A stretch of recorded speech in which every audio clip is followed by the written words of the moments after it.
Oh, hello. I was just working on a multi-million-dollar lawsuit for one of my clients. I know what you're thinking. Yeah, a lawsuit sounds good, Saul, but who can I sue? Who can you sue?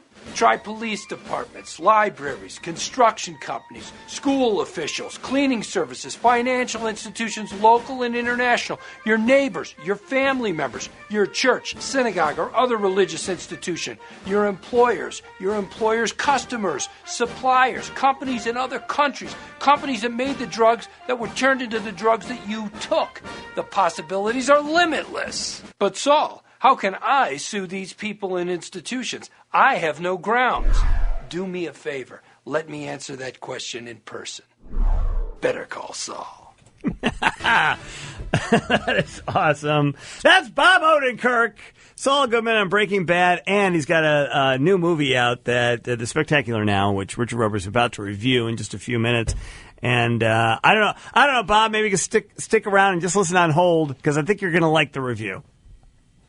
Oh, good. I can't wait to hear it. I like the movie, so if it's a positive review, I'll like it.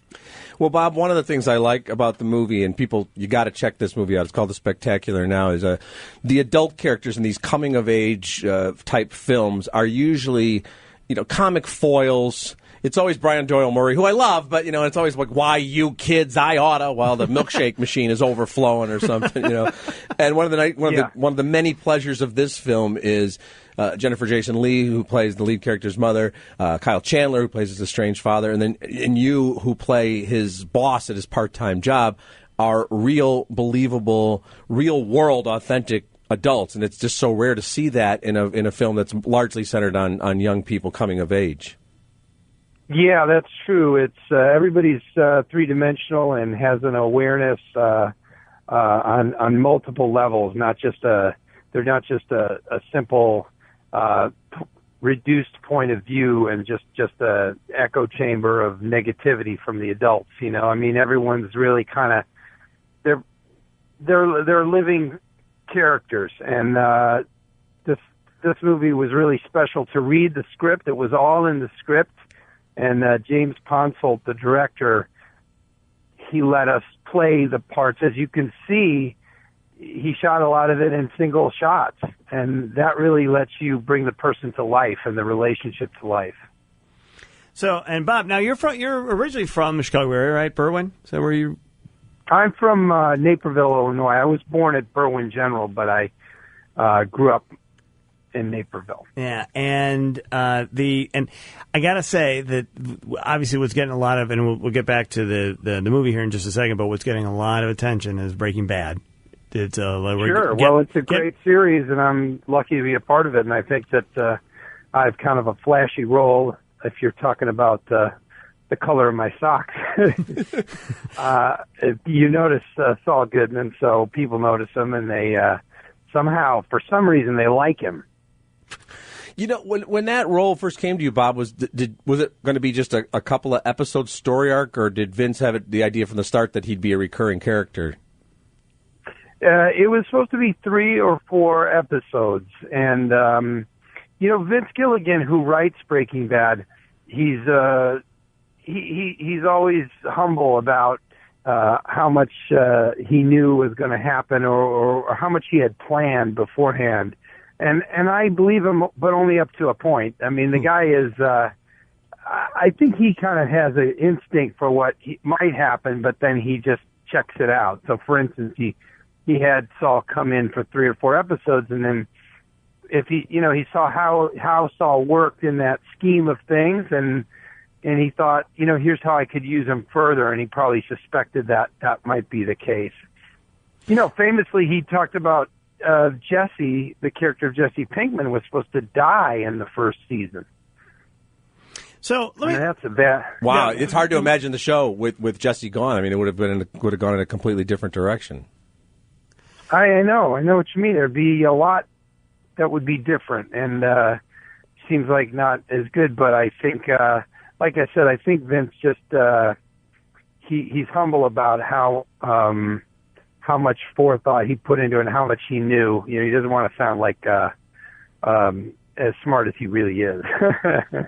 So, Bob, do you want to tell us how the series ends? Just, yeah, I mean, I'm sure you know. Does it involve a Journey song? Yeah, I just want to know. It just because that's what everybody's speculating about, and it was very interesting because you're talking about Vince Gilligan. He was just in an interview, and then there have been a series of interviews set up for the final season here. That oh boy, oh it's gonna be oh boy, there are definitive things that happen in this season. Can you at least confirm that? I can't give you anything. Nothing. You can't say a word about it. You can't even use the word definitive. Well, you've heard the story. I'm not going to confirm it that Walt goes into the witness protection program and that becomes Malcolm in the Middle. That's not my idea. That's he's staying in an inn run by Bob Newhart. Yeah, that's the fan favorite idea. Well, Bob, there's a lot of talk about Saul Goodman getting a spinoff. That other people are saying that Saul gets killed off. So it could be both because we could always do a prequel. I mean, you could get killed off, and there could still be a Saul Goodman story. That's right. They could do a prequel and have Rob Hubel play me. You know Rob? Oh, yeah, of course. Yeah, he's great. No, it could be a prequel. It could be who knows? I mean, I don't know anything about sequel ideas or spin-offs. All right, but, so I'll just say this. The true greatness of a show is revealed in its spin-offs. For example, After MASH. Yes. Exactly. After MASH.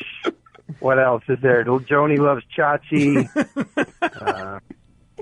Joey from Friends, of course. We'll all remember how great that spinoff was.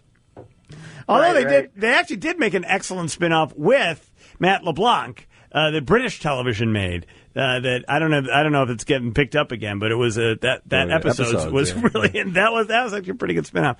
All right, well, congratulations, Bob, on not only the Spectacular Now, which opens today actually in Chicago, and it's going to be everywhere, and there's a lot of buzz, and I'm going to tell you right now, I don't know if you want to hear the Roper review, we could send it to you. You're going to hold on for it because. All right, let me just say this, Bob. You're on the best TV show of the year. You're in the best movie of the year. So go do a song with Robin Thicke so you can also have a #1 single. Done. Yeah, please go see The Spectacular Now. That's why I'm here. I want to share with the Chicago audience that this movie is more than just a better film. It's a real classic film, and it's one that will move you and touch you, and you're going to be entertained, and you're going to love this thing. Right. I think it's the best film of its kind since Say Anything, and that's been about 30 years. Wow. That's great. Wow. Thanks. All right, Bob. Cool, guys. Thanks, Bob. Thanks, Bob. Appreciate it. Bob Odenkirk. Take care.